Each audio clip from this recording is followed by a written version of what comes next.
The night before her wedding, my late grandmother appeared in a dream, her presence as vivid and comforting as it had been in life. Her voice, soft yet unwavering, carried a quiet urgency that lingered long after I woke. "My dear, you must step away from those people. Tomorrow morning, go to your future mother-in-law's house and see the truth with your own eyes." Her words settled deep within me, heavy with purpose, like a compass pointing to something I needed to understand. Trusting the wisdom she'd always shared, I heeded her call. The next morning, I made my way to the house and stood frozen, my breath catching at the scene that unfolded before me. Before we continue, don't forget to write in the comments which country you're from and how old you are.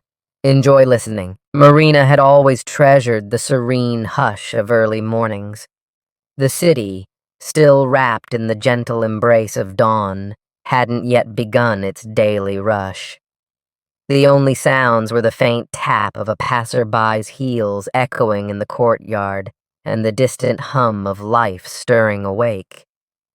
Across the street, a neighbor's window flickered to life, casting a soft, golden glow against the pale morning sky. In her small, cozy kitchen, the kettle murmured quietly, filling the air with the soothing scent of dried mint leaves. A freshly sliced loaf of bread rested on the worn wooden table, its simplicity anchoring the space in a way that felt deeply familiar. This was a home shaped by her grandmother, Nina, whose lessons in order, tranquility, and the beauty of small rituals had woven themselves into Marina's daily life. With only a day left before her wedding, the air buzzed with anticipation, a mix of excitement and quiet unease. In her modest living room, a white dress hung carefully over the back of a chair. It was simple, not ostentatious, adorned only with a delicate sash that spoke of understated elegance, much like Marina herself. On the windowsill, next to a small jar filled with sewing pins, stood a modest bouquet of vibrant blue cornflowers, picked the previous day from a neighbor's garden. Her grandmother's voice often echoed in her mind, especially now. "Keep a living flower in your home, my dear. It reminds your heart to stay alive, not to gather dust like forgotten things." Those words had become a touchstone, grounding her through the chaos of wedding preparations, choosing the right shoes, navigating strained conversations with her future mother-in-law, and managing endless lists of guests, decorations, and last-minute details that seemed to multiply by the hour. Igor, her fiancé, felt like a steady presence amidst the whirlwind. Tall and reserved, with a neatly trimmed haircut, and eyes that met hers with calm directness, he carried an air of reliability. He worked at a construction firm, where he spoke in practical terms about budgets, timelines, and project deadlines, his words grounded in a quiet confidence. He had a reputation for keeping his promises, and Marina trusted him for it. She was quick to believe in people, especially those who spoke plainly, without unnecessary gestures or theatrics. In Igor, she admired his moderation. He didn't raise his voice, argue over trivial matters, or demand what couldn't be given. His mother, Tatiana Pavlovna, was a stark contrast. A woman of sharp precision and commanding presence, she carried herself with a cool, calculated smile and a tendency to declare how things should be done. Her words often laced with an authority that left little room for discussion. Marina tried not to take it personally. Tatiana was older, seasoned by years of experience, and her advice, though delivered with a certain frostiness, seemed to come from a place of wanting to guide. Still, it wasn't always easy to brush off the sting of her directives. That evening, seeking to quiet her nerves before the big day, Marina went to bed earlier than usual, hoping sleep would bring clarity. But rest eluded her. Her thoughts drifted to her grandmother's kitchen, a place etched in her memory with vivid warmth. She could still see the old enamel pot hanging from the ceiling, its surface worn but gleaming in the soft light. In the corner, a vintage radio crackled faintly, whispering old melodies, while Nina, with her gentle smile, draped a crocheted cloth over a tray of freshly baked pies, their aroma filling the air. That small two-room apartment, left to Marina after Nina's passing, was more than just a home. It was a sanctuary, a living testament to her grandmother's love and lessons. Marina had refused to rent it out or let it go, choosing instead to live there herself, tending to it with the same care Nina had always shown. Every corner of the space carried her grandmother's teachings: keep things tidy, honor the quiet moments, and let the heart of the home breathe with life. Sleep finally enveloped her past midnight, and in the stillness, Nina appeared. She wasn't stern or spectral, but warm and familiar, as if she'd simply stepped into the room from another time. Sitting at the edge of the bed, she gently brushed a strand of Marina's hair with the corner of her scarf and spoke in her clear, steady voice. "My dear, you must step away from those people. Tomorrow morning, go to Tatiana's house and see the truth with your own eyes." Marina woke with a start, her heart pounding but steady, the room cloaked in darkness. A cool breeze slipped through the open window, carrying the faint chill of the night. She sat up, listening to the rhythm of her own heartbeat, trying to dismiss the unease. "It's just nerves," she told herself. The wedding was tomorrow, and thoughts of her grandmother were only natural in such a moment. Yet the dream felt like more than a fleeting vision. It was a quiet but insistent call, a nudge towards something she needed to understand before stepping into her new life. Unable to return to sleep, she moved to the window, gazing out at the wide street below, where the occasional car passed under the glow of street lights, their headlights slicing through the dark. Nina's words surfaced again, as clear as ever. "If your heart feels uneasy, don't argue with it. Take a small step and see what's true."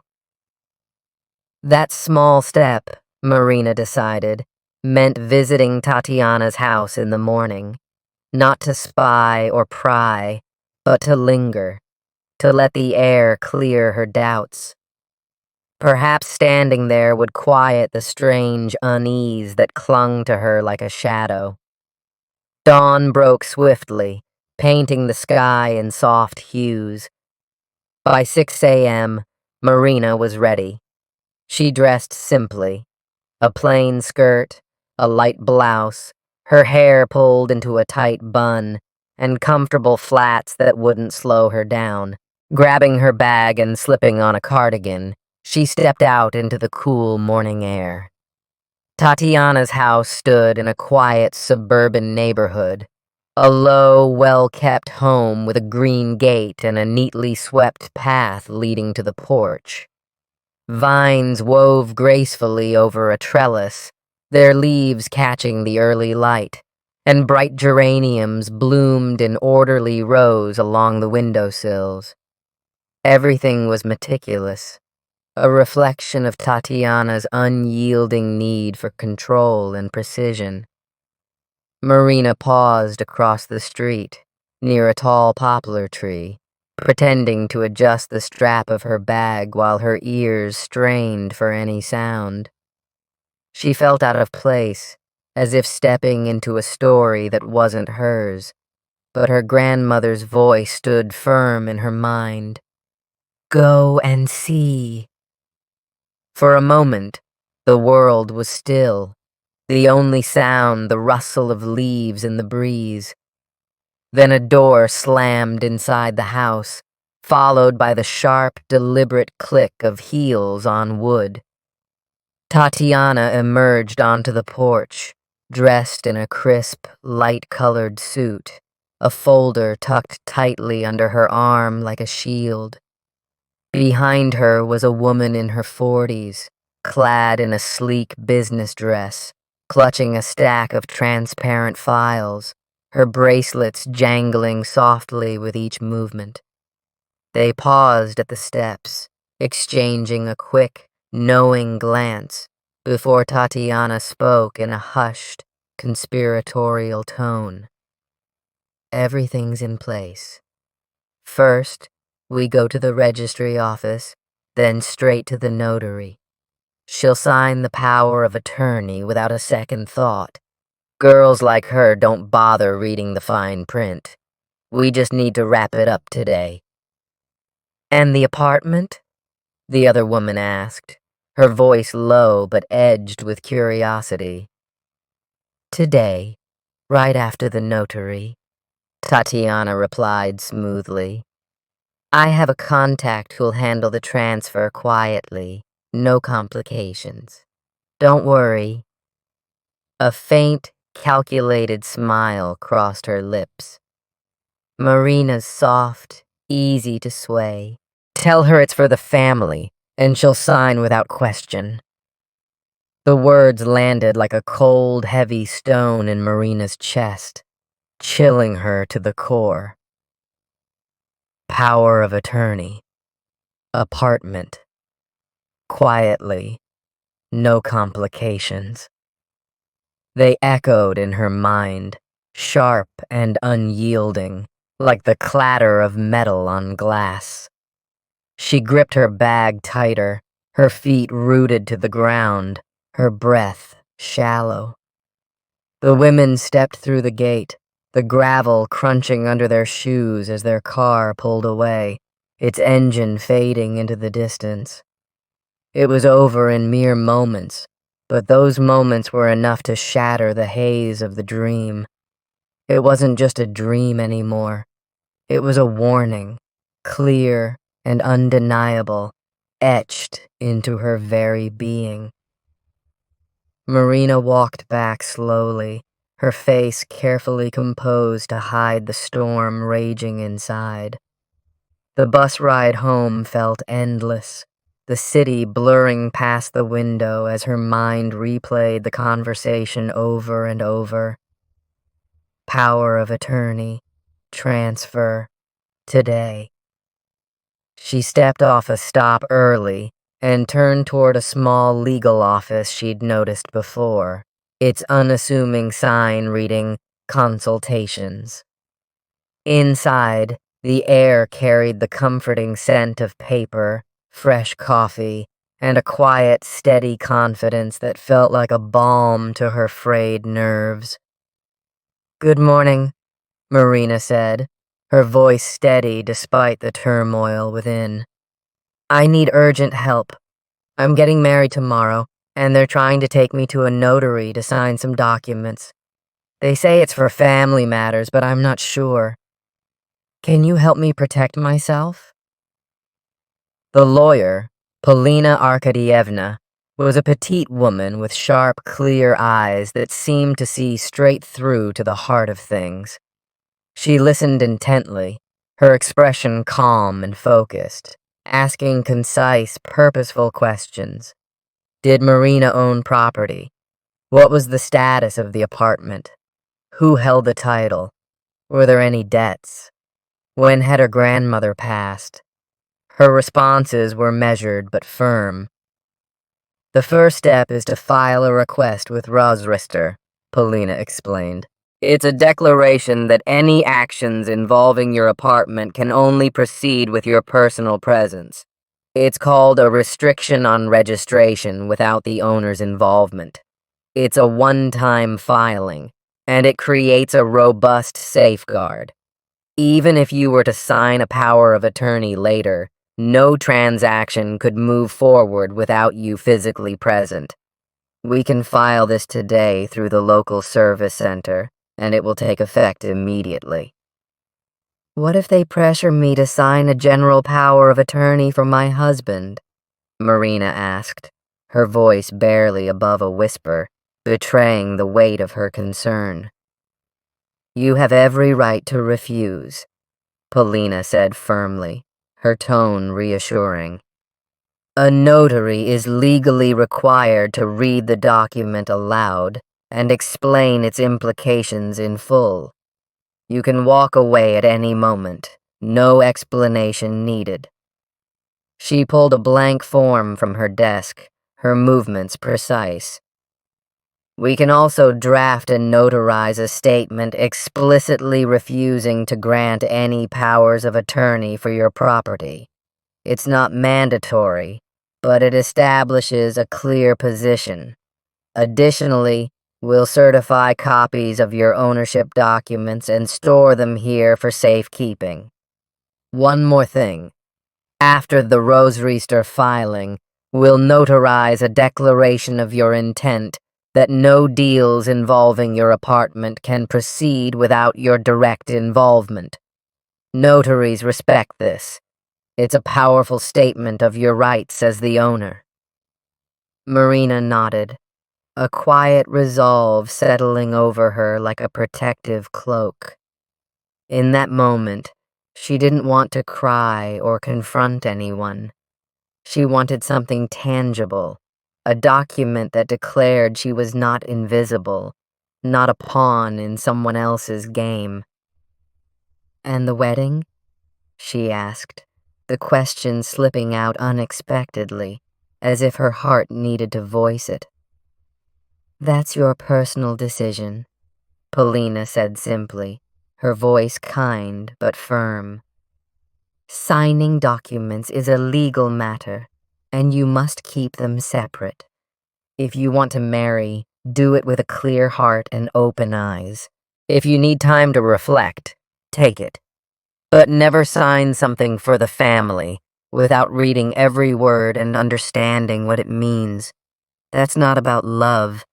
It's about protecting yourself and your future. Your grandmother was wise, even in your dream, to guide you here. For the first time that morning, Marina's lips curved into a faint, genuine smile. She always was, she said softly, the memory of Nina's warmth steadying her. They headed to the service center, where Marina filed the Rosreister request. A brief document, but one that felt like a shield forged of iron, unyielding and protective. The clerk confirmed it would be processed that day, the restriction officially noted in the system. Next, they visited a notary's office, where Polina efficiently explained the need for a declaration of intent. The notary, a man with glasses perched low on his nose, read the document aloud with deliberate care, asking Marina if she fully understood its implications. She did, and with a stamp, he certified it. As she stepped out of his office, the weight of her anxiety didn't vanish entirely, but it became clearer, more defined, like a map she could navigate with confidence. By noon, she was back in her apartment, the familiar quiet wrapping around her like a warm blanket. Her phone buzzed incessantly, friends asking if the wedding preparations were complete, her aunt calling about a blouse she'd promised to lend, Igor texting, "I'll swing by at 5. We're going somewhere." That vague somewhere now carried a shadow, its ambiguity laced with intent. Marina didn't confront him yet. She set the kettle to boil, washed a handful of crisp apples, and carefully packed the wedding dress into a garment bag, folding it with care. Her apartment felt alive, steady, as if it sensed her need for clarity over chaos, whispering its support in the soft creak of the floorboards and the gentle hum of the kettle. At 5, Igor arrived in a taxi, his manners polished to a shine, holding her bag with care and speaking with a softness that felt almost too deliberate. "We've got a quick errand," he said, as they descended the stairs, his tone light but practiced. "Mom arranged a notary visit. No waiting, just a few signatures, and we're done. Then we can grab coffee, unwind before tomorrow's big day. It'll be nice to relax." "What signatures?" Marina asked, her voice calm but unhurried, her eyes steady on his. "Just some family paperwork," he said, waving a hand dismissively. "So we can manage things together, as a couple. It's nothing major, you'll see. Everyone does it." "All right, let's go," she said, her tone neutral, betraying none of the unease coiling inside her. In the taxi, Igor filled the silence with easy chatter about a coworker gifting a reliable microwave, an aunt preparing homemade salads with pride, a photographer who was both affordable and skilled. It felt like a carefully drawn curtain, concealing something already decided behind the scenes. Marina watched his profile, her mind turning over a quiet realization. The danger wasn't in overt malice or anger, but in the subtle, self-assured assumption that she was a malleable piece in someone else's carefully constructed plan. The notary's office was in a stately old building downtown, up a narrow staircase to a small waiting area with 2 simple chairs and a lonely ficus standing sentinel in the corner. The same notary from earlier greeted them, his expression neutral but attentive. Tatiana was already there, impeccable in her tailored suit, clutching her folder like a weapon, her smile as precise and cool as her attire. "It's about a power of attorney," she said, handing over a stack of papers with a practiced ease. "Nothing complex, just to save you the hassle of chasing paperwork later. Young couples prefer to get it done in one go so you can focus on starting your life together." The notary reviewed the document, his eyes scanning the text before he read aloud, his voice deliberate and clear. "Power of attorney authorizing the management of the principal's real estate, including entering contracts for sale, gifting, exchange, or liens, and submitting documents for state registration." He looked at Marina over the rim of his glasses, his gaze steady. "Do you understand the full scope of these powers?"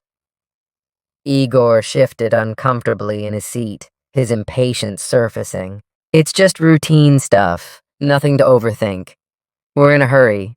Wedding's tomorrow, Marina smiled calmly, her voice steady as she turned to the notary. "Could you check Ross Reister for any restrictions on my property? I filed a request this morning and want to confirm it's active." The notary nodded, typed briefly on his computer, and checked the screen. "Yes," he said, a hint of approval in his tone. "A restriction is in place. No registration of rights, restrictions, or encumbrances can occur without the owner's personal presence.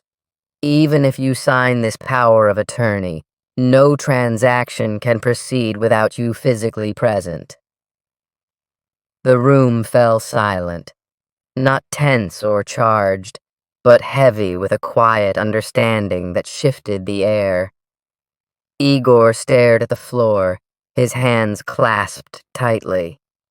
Tatiana's lips pressed into a thin line, her composure faltering. "What restriction?" she asked, her voice tightly controlled, each word measured. "Mine," Marina said simply, her tone even but firm. "I inherited my grandmother's apartment.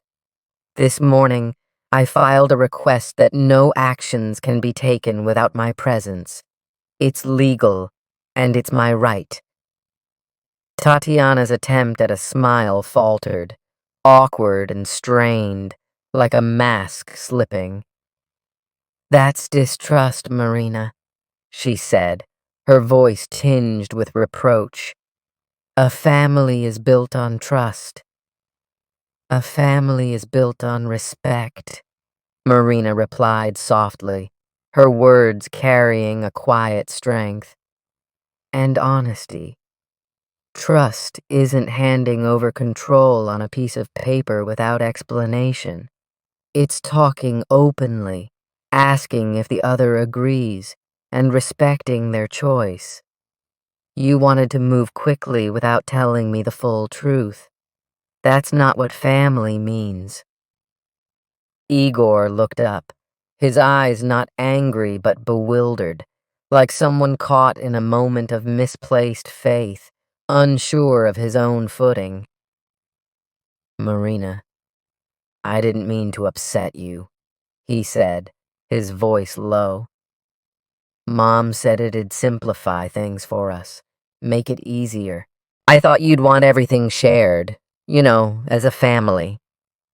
I don't want my apartment transferred without my knowledge or consent," she said, her voice calm but unyielding.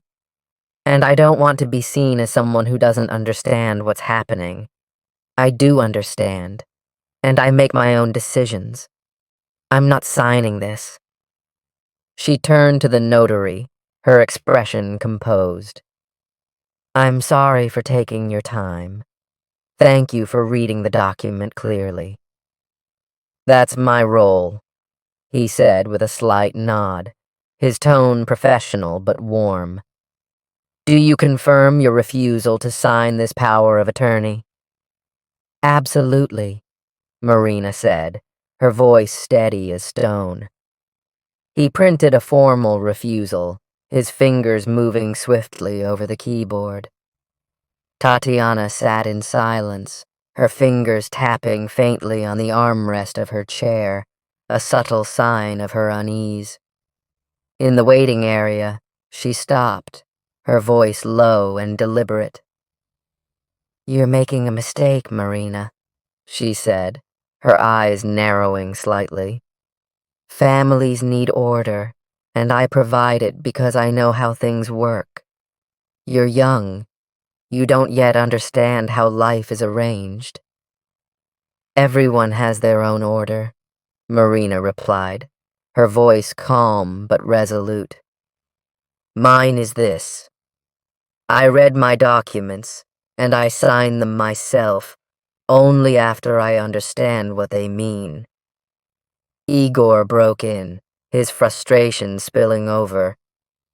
"Why are we even arguing about this? Let's go. The wedding's tomorrow. We should be focusing on the good things, not this." "There won't be a wedding tomorrow," Marina said calmly, her words cutting through the air with quiet finality. "I'm postponing it.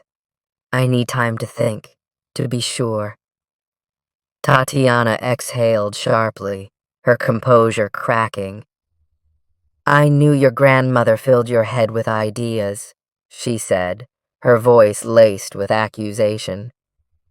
"My grandmother taught me to ask questions," Marina said, her tone steady and unafraid, "and to do what I believe is right, no matter what anyone else says."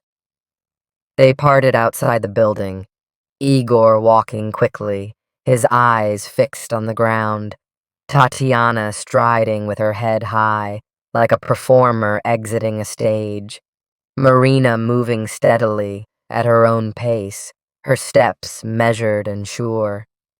She felt no sense of triumph, no bitterness, only a clear, quiet calm, like a room swept clean of clutter, its air fresh and unburdened. That evening, she brewed a pot of mint tea, its familiar scent filling the kitchen with warmth. She opened her grandmother's keepsake box, pulling out a photograph of Nina, young and radiant in a white dress, standing in front of the same house, the same kitchen that now belonged to Marina. She placed the photo near the kettle, as if Nina were there, sharing the moment, her presence a quiet comfort. For the first time that day, Marina exhaled fully, her shoulders easing as the weight of the morning lifted. Her phone buzzed relentlessly, friends asking about rumors swirling around the wedding, her aunt urging her not to ruin everything when so much was already prepared, Igor texting in short, pleading bursts. "Let's talk. I didn't mean it. Mom got carried away." Tatiana remained silent, likely gathering her thoughts for a later conversation. Marina didn't accuse or absolve anyone. She sat with her Rosregister filing and the notarized declaration, reading them like a quiet vow, their words louder than the noise of the messages piling up. The documents were her anchor, proof of her agency, her voice. The next morning, she visited the registry office to postpone the wedding. The clerk met her eyes with a quiet understanding, her expression saying what words didn't need to. She'd seen this before. "Come back when you're ready," the clerk said simply, her tone kind but professional. Life settled into a gentle, steady rhythm. Marina returned to her routine, working, tidying her apartment, wandering the market for crisp apples and fresh cucumbers. A few days later, Igor appeared unannounced, knocking softly at her door. He wore a light sweater, his face pale and uncertain, his usual confidence dimmed. "Can I come in?" he asked, his voice quiet. "Of course," she said, stepping aside. He sat at the edge of the table, his eyes drifting to her mug and the fresh cornflowers she'd cut that morning, their blue petals bright against the soft light. "I was wrong," he said, wincing as if the admission burned. "I thought it was the right thing, that family means everything shared. Mom always said so. I didn't want to take anything from you. I wanted us to be together, to build something." "Together means asking," Marina said, her voice calm but firm. "I'm not against together, Igor. I'm against decisions made without me, behind my back."